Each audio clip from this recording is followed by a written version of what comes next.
We are, Lord, here to worship you with our hearts wide open. Tell your story. Hi, I'm your host, Reggie Coates, and this series called Worship Leading Insights is a series of interviews with experienced worship leaders from the San Francisco Bay Area and from across the nation. And these worship leaders spent time sharing their wisdom with the high school worship team at Valley Christian Schools in San Jose, California, over Zoom. And may you be inspired and encouraged by their insights. All right. Well, I want to introduce Peter Neumann. I've known him for quite a while, and we were doing some ministry together in Mexico through Azusa Pacific University. And he actually graduated from Azusa in business. And when I first met him, he gave me some wonderful tips on how to organize my ministry to be able to have like a folder of my bio and all kinds of stuff that helped me so many years ago. And he's been involved with the Bay Area Church Workers Convention called the Bass Convention. And so we know each other through that as well. But now, Peter, let me hand it over to you. I'm going to put you in the spotlight here. All right. Well, hello, everybody. Great to be with you today. And Reggie, thank you so much. I probably don't have to tell you this, but it's worth mentioning.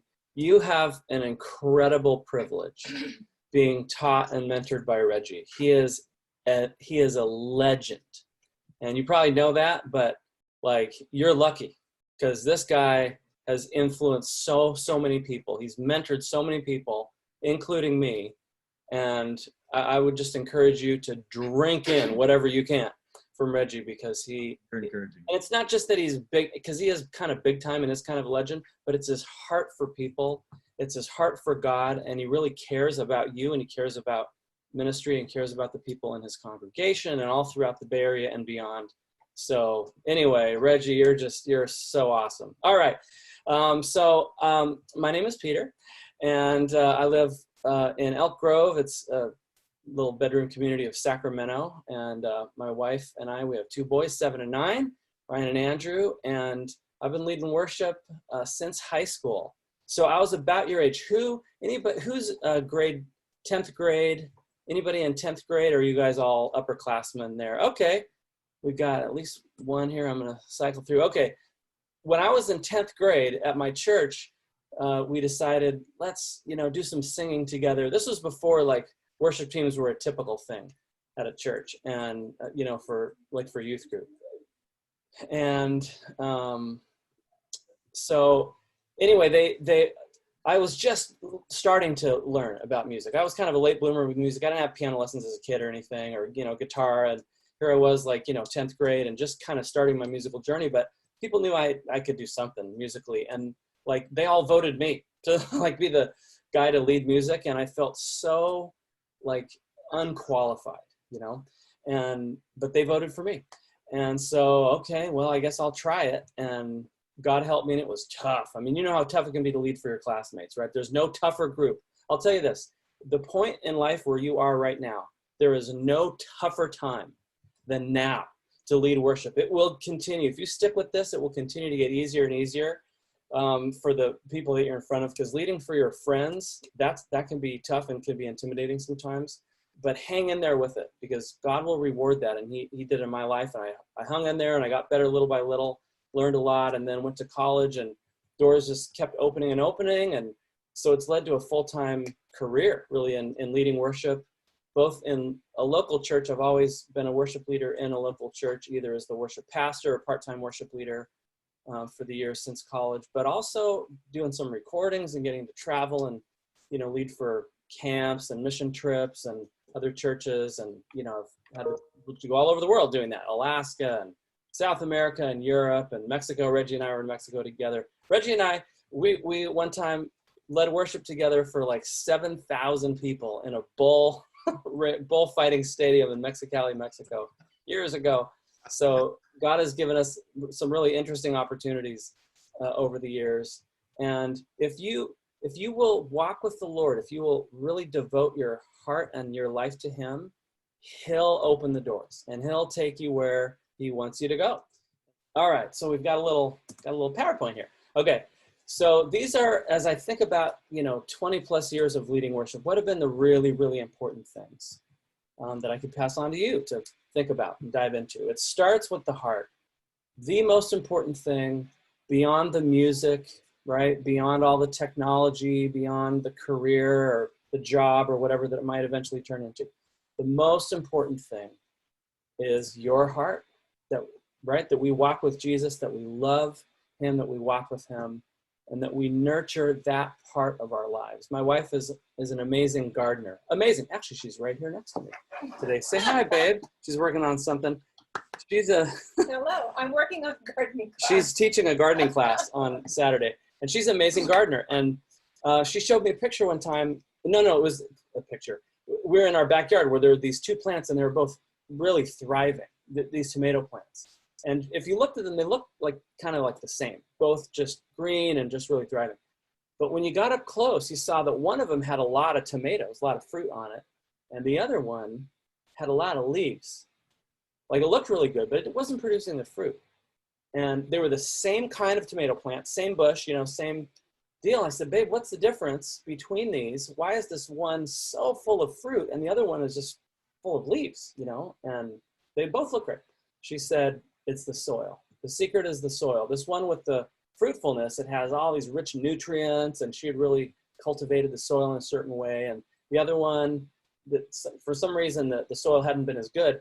And so they both looked great from a distance, but when you got up close, which one was producing fruit? The one with the good soil. And that's true of our lives, right? We can look good on a platform, singing, playing, everything can look good from a distance, but when we get right up close, what's going on in our hearts? Are we really walking with Jesus? Are we connected with him?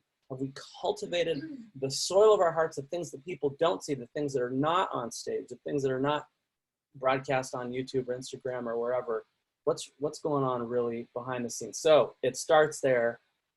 I would encourage you to invest and focus there, because that's the wellspring, that's the soil from which all other growth that really matters will come. All right, learn your craft and study the experts. Early on, I've felt like I don't know what I'm doing. So, and it was just out of my own nervousness that I did this at first. But really, and I needed to learn. But I've learned pretty much everything that I really need to know from somebody else that does it like a lot better. And early on, I started studying other worship leaders, studying other musicians. And, I would go I used to live in Southern California, this one worship leader, Tommy Walker, just phenomenal musician and worship leader. And I would go sit in church when he was leading, and I'd keep a little notepad with me. This was before smartphones where you could just type it into your phone. And I would actually write down things that he was doing to transition or ways that he was leading, and then I would take those ideas and apply them, to my worship leading. And you can do this for anything, for instruments or for singing. Learn from the experts. You have an expert as a teacher. Like I said before, you have an incredible opportunity. One of the best guys in the United States, not just the Bay Area, that you're learning from. So drink it in and study the experts. Learn your craft and see what they're doing. And as you emulate that, you'll get better and better and more confident. And eventually your own voice will come out, whether it's, through your instrument or through leading or whatever. But learn your craft and study the experts.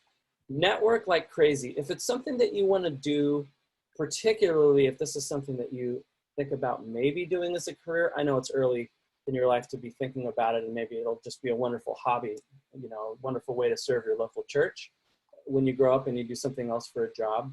But especially if you're thinking about it, maybe you're feeling a call to pastoral ministry or, being a worship leader in a local church, or maybe you want to be an artist, you want to really go somewhere with it. Networking is a huge, huge deal, because you'll meet other people that can open doors and provide opportunities for you. And that just leads to more and more and more stuff. So it's good to get to know the players, right, in the area that you're in, other people that are leading and that have connections, because they can open doors for you. All right, get familiar with the tools. You want to learn not just your own instrument, but you want to develop some familiarity and maybe even eventually mastery of other tools than your main one. So if you're a worship leader that sings and plays guitar, obviously you want to learn those things and be good at singing and playing guitar. But as you lead others, eventually you're going to need to understand a little bit about how drums work, a little bit about how a sound system works, how lyric projection and the modern technologies. And then you can get really, really deep into technologies with all different kinds of systems, lighting systems, and, Ableton Live that can control tracks and lighting and lyrics. And you can go pretty deep with the different tools. And, you're in a great area of the world to learn, because a lot of the tools that are coming out for worship leading now are they're computer-based tools. And so it's good to get familiar with those. Some of the main ones are, for planning and organization, Planning Center. Perhaps you even use that, but Planning Center Online is a really good organizational tool to use. And then there are track tools like Loop Community's Prime tool, or Multitracks has a thing called Playback that they use. ProPresenter, or something similar for lyric projection. And then the basics of sound. We just kind of learned the basics of how audio works. That's really important to know those tools. I want to see if I can share this one other thing with you too. Here are a couple of websites that are good for developing your toolkit. Share. All right, I'm going to show you a couple of websites that I've found that have been really helpful for me. I wonder if I do full screen. Is that showing up, Churchfront? Yeah. Helping you lead gospel-centered and tech-savvy worship. So this is Jay Gosselin. He's out of Colorado. He has a ton of tech-based YouTube videos and a bunch of free stuff where you could really educate yourself about the tech end of things with audio and video and live streaming. And he also has worship leader things and musical things. It covers an array of things, but he's a really, really strong tech guy. Churchfront.com, or you can check out Churchfront on their YouTube channel. I was just looking today at he's got a portable live streaming setup for churches, where he goes through a whole thing about how churches can live stream and multicam stuff. Anyway, so if you're interested in the tech end of things, that's a great one. For music, for learning how to play your instrument really, really well, I love worshipartistry.com. They'll go through and they'll show you kind of note by note how to play certain guitar riffs in modern worship songs, or for bass, drums, guitar, and keys. So that's a great way, if you're an instrumentalist, to really drill down on how they played it on the recording. They'll show you, this is actually the drum fill that they did on, Phil Wickham's This Is Amazing Grace, or hundreds of other songs. And you can establish a free account there, and there's a bunch of lessons, to get better on your instrument. And then you can get a few songs free, and then there's a subscription thing that you could do that more. But that's a great way to go deeper on your instrument to get really solid. And then Worship Team Coach, this is more leadership, but worshipteamcoach.com has a lot of articles and resources for how to be a good worship leader, how to develop your team. That's a little more advanced on leadership. But those are some sites that I interact with a lot and that I go to a lot. So, okay, I'm going to try. I got to stop share, I think. Maybe I just don't know how to do this well. But all right, back to the PowerPoint. And then starts with the heart, learn your craft, network like crazy, get familiar with the tools. And the last thing is to build a digital portfolio, especially if you want to continue doing this after high school. It would be really good for you. And you probably already have some of this already. We've all kind of had to do this during COVID. But get things recorded, video recordings of you leading or singing or playing, whatever it is you do, get a collection of that, whether it's on your Instagram or your Facebook page or a website or wherever. But collect some of those things together, so that if somebody wanted to maybe invite you to come lead at their thing, if they're considering you, or maybe for a job eventually, a part-time worship leading job down the line, it's really good to have that digital content that you can say, yeah, this is what I sound like, this is how I lead, so that people can quickly get a sense of who you are. So those are I think we made it in time. Yeah, we got a minute or two. Any questions, anything you'd like to, dive in deeper about those? Okay, good. That sounds good. Thanks for sharing all that. Oh my goodness, that's a wealth of good stuff there. So Are there any like particular, I mean, you gave a lot of good foundational stuff there. Any like little tips that you think are helpful for young worship leaders? For high school, I'd say just stay at it is the main thing. Keep at it. There's going to be challenges. This is a really challenging time. It brings a whole set of unique things right now. But, you know, if you hang in there and, you know, really, I guess, be on the lookout for God's leading. He's going to lead you. He's going to guide the way. And if you just listen to him, he'll direct you where where he wants you. He'll open the doors that need to be open. Wow. Well, awesome. Hey, let's give a hand for Peter Neumann. Thank you so much. And even I'll give you a digital hand right here too. And so, all right. Well, this has been so great. Thank you so much for coming. I know it's short, but you know that it's going to have eternal results because of this. So I appreciate you giving your time. Yeah. Thanks for having me. Here we are, Lord, here to worship you with our hearts wide open.